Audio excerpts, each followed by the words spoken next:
my trip to Honduras.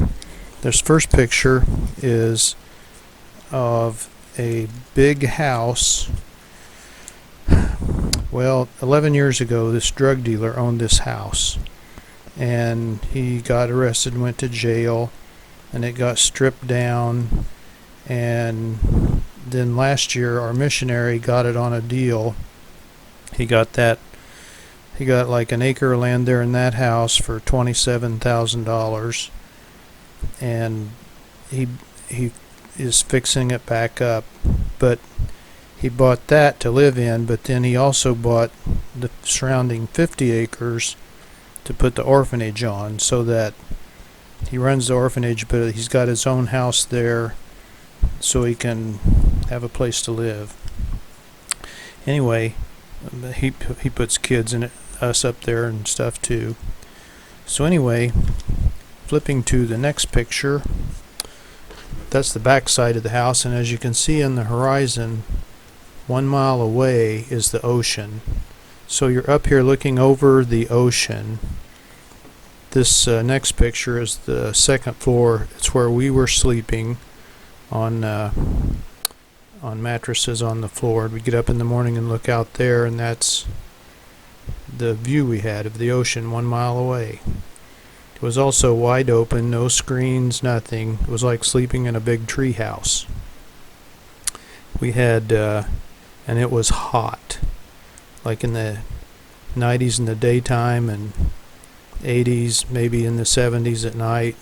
We ran 20-inch fans on us, laying in our underwear on the mattresses all night long, just trying to keep cool. It was still miserable. Then the next picture is their bedroom. As you can see, no, it's not. I skipped a picture. Okay, you can see from these jungly pictures that they live in a jungly area, because yeah, they're down near the equator. Those are 3 of our people that went on the trip. They're on that little bridge. Now the picture of the bed, that's the missionary's bed. They just sleep out there in the open too. And mosquito nets for them and their kids to ward off malaria and all that stuff. But we didn't have any of that. We just took our chances. Well, with the fans blowing on us, it would have blown the mosquitoes away. Then there's some pictures of the kids in the orphanage.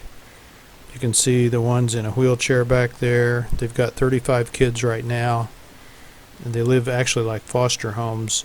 8 or 10 in a home is the max, and they're needing more homes because, you know, there's always more kids need foster parents. So they had a 100-acre place up north of La Ceiba, but it was a couple-hour drive down to the town where the doctors and everything were, hospitals, meetings with parents, stuff like that. So they need to get a place closer. So he bought this 50 acres down, and the drug lord went out of business. He got it and is fixing it up. You can see here we're digging footers by hand, but fortunately we had some younger help there. Then here's we've got 3 houses started for foster parents. Here's one they had done before we got there. It actually sits higher up on the hill than the drug lord's house. And you can see that real nice view out over the jungle and the ocean. Then the next picture is the 2 houses that we worked on, cement block. We roofed one of them. A cement block, metal trusses, and metal roof. Nothing that termites can eat. Cement floors. So, and as you can see from the next pictures, that we used OSHA approved scaffolding to do our job so we'd be safe. There's me helping with the wiring and helping Dan there. Dan's on the scary ladder, we called it. We just had to prop it up where we could to reach the lights. Then more pictures from Jurassic Park there. That's actually the road that you better have a 4-wheel drive or a motorcycle if you're going to travel on it. But man, is it scenic. And everybody does have four-wheel drive or a little motorcycle, like the one in this picture of that fruit that I have no idea what that fruit is. But this one with the banana, I recognize that, the one the praying mantis is claiming. We watched him eat 3 or 4 flies there while we were eating breakfast that morning. Okay, then the next picture, there's cattle around there. Lots of little motorcycles, no Harley Davidsons. You need something that'll get up a trail.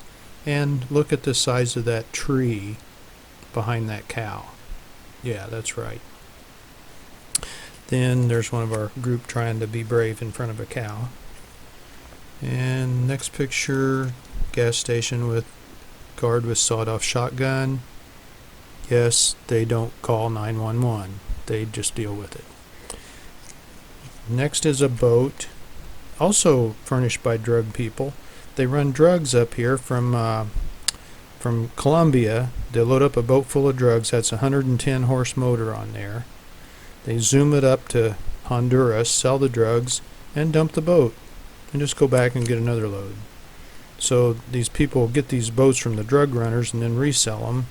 So our missionary got this one cheap and only had 1 trip on it. So, okay, next picture. That's where we're fixing up lights in that missionary's house. We're helping him get it remodeled. We did those 2 lights that are on and put that sheet of tin up over them and put the back lights in. I think we may look kind of cool. Down below, the cement sinks. That's common there, making sense. Sinks and cabinet tops out of cement. It's actually, they do that here some too. Real sturdy. Next picture. This is the Toyota Land Cruiser. Where you just cram people in. They don't worry about seat belt laws or seats or anything like that there. Just however you can ride and cram people in is fine with them, because if you kill yourself, that's your problem. Okay, and actually they voted me in as the driver after it was a stick shift, and after our pastor kept forgetting to release emergency brake and couldn't get uphill, he'd kill it, and so anyway, they voted me in as the driver from then on. So I did that. So they're hoping to add more kids down there and expand their outreach. Trails and a car, which is very rough and bumpy, but it does get you there. If you go slow, you see in that one picture we carried a spare clutch, not just a spare tire. Or you can go up and down the mountains in a motorbike, like this guy. Or, timing right here, you can go up and down the trails walking, like we're doing here, in the trail. And then lastly, they like to play their Latino